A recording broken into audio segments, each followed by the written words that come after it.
Redressez-vous et relevez la tête, car votre rédemption approche. Alléluia, Alléluia, Alléluia. Le Seigneur soit avec vous. Et avec votre esprit. Évangile de Jésus-Christ selon saint Luc. Gloire à toi, Seigneur. En ces temps-là, Jésus disait à ses disciples, « Comme cela s'est passé dans le jour de Noé, ainsi en sera-t-il dans le jour du Fils de l'homme. On mangeait, on buvait, on prenait femme, on prenait mari, jusqu'au jour où Noé entra dans l'arche, et où survint le déluge qui les fit tous périr. Il en était de même dans le jour de Lot. On mangeait, on buvait, on achetait, on vendait, on plantait, on bâtissait.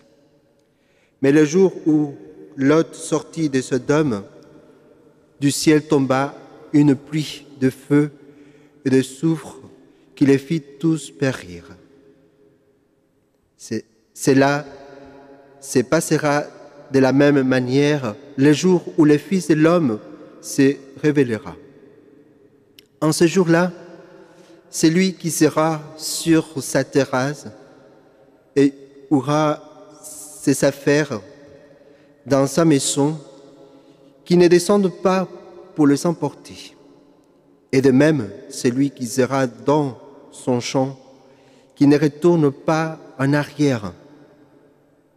Rappelez-vous la femme de Lot, qui cherchera à conserver sa vie, la perdra, et qui la perdra, la sauvegardera. Je vous l'ai dit, cette nuit-là, 2 personnes seront dans le même lit. L'un sera prise, l'autre laissé. 2 femmes seront ensemble en train de moudre du grain. L'une sera prise et l'autre laissée.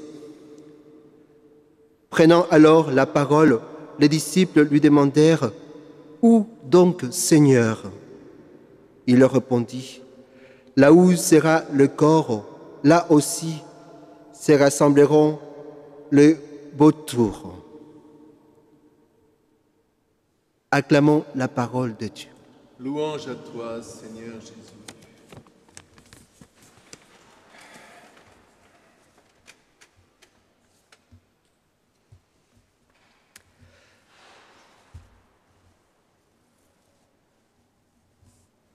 La parole de Dieu me laisse sans parole.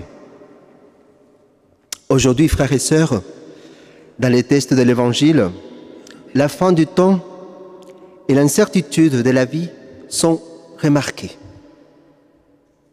C'est un texte dur à assimiler, c'est vrai, qui peut nous faire peur, où Jésus nous dit que certains seront sauvés et d'autres non. Il nous dit également que nul ne sait quand ce jour viendra, car il sera totalement inattendu. Jésus prend comme exemple 2 récits de l'Ancien Testament, les récits de Noé et le déluge, et de Lot et la destruction. Pourquoi ? Parce que ces passages, frères et sœurs, font partie de la mémoire populaire des Juifs.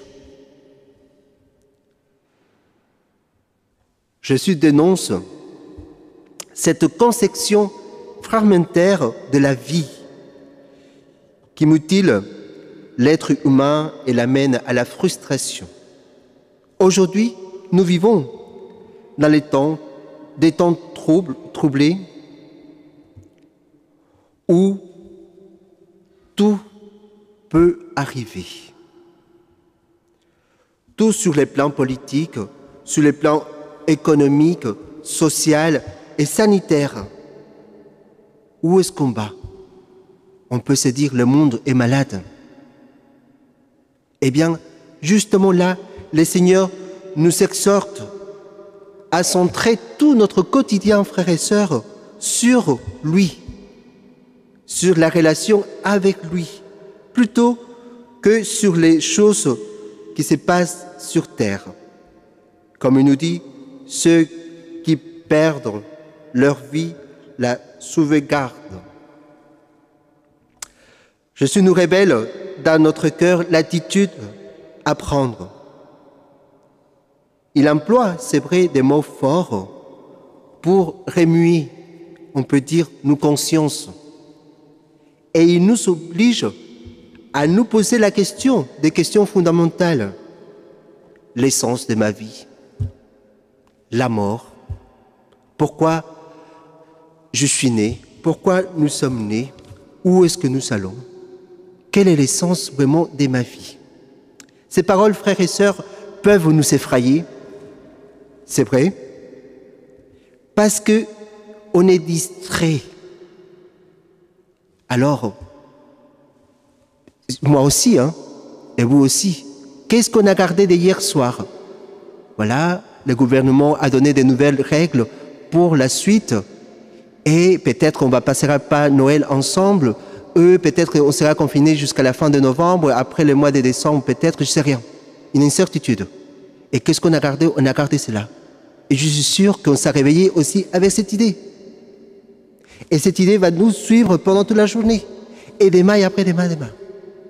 On se dit, voilà, qu'est-ce qu'on va faire pour Noël, comment est-ce qu'on va faire, etc., etc. Et là, on est distrait. Et justement, le Seigneur nous invite à sortir de cela, à être capable de concentrer toute notre vie, malgré les choses inattendues, ce qui arrive aujourd'hui dans toute l'humanité, de centrer, frères et sœurs, notre vie sous son regard. La relation avec lui. Où sommes-nous là? Comment est-ce qu'on a tissé notre relation avec le Seigneur? Eh bien, frères et sœurs, que ces passages de l'Évangile réveillent notre foi et nous aident à être prévoyants et attentifs là où nous sommes, oui, à préparer notre rencontre avec notre Créateur. Il y a aujourd'hui pour aimer, il y a aujourd'hui pour dire oui au Seigneur, il y a aujourd'hui pour nous confier au Seigneur. Comme nous disait le psaume 33, quand le doute ou la crainte pèse sur nous, sur mon esprit, Seigneur, donne-moi la grâce de venir à toi